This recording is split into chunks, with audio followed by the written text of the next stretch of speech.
Yetmez gemim derdin sana. Lay lay ana, lay lay ana.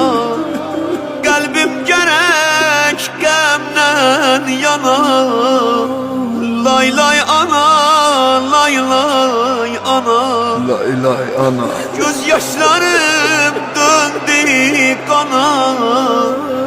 Lay lay ana, lay lay ana. Kızım Zeynep yürek darlar.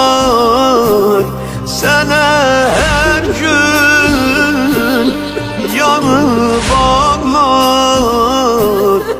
Ecem kaldı adamsız, bu gem kalbimi yardı. Atam gitti neferle, seni kebre apardı.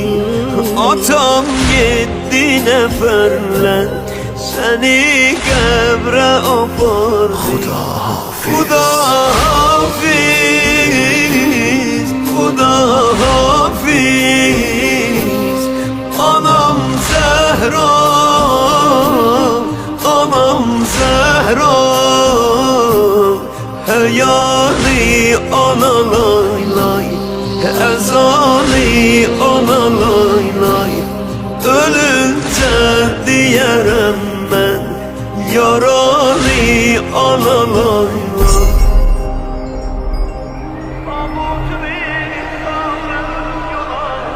Tabutu bir saldık yola, söndür çırağı bu evin.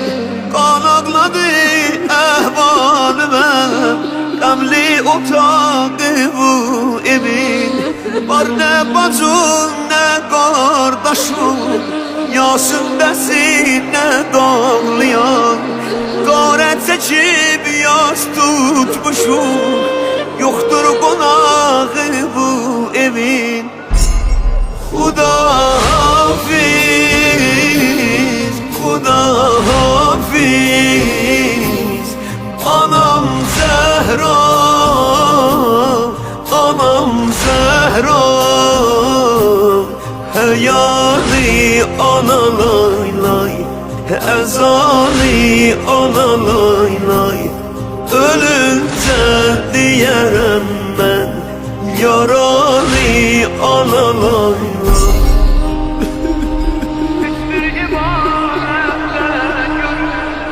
Hiçbir ibadette görün, bir gün anasız kalmasın. Hiçbir kızı asindi de Allah belaya salmasın. Hiçbir balanı bu felek elden anasını almasın.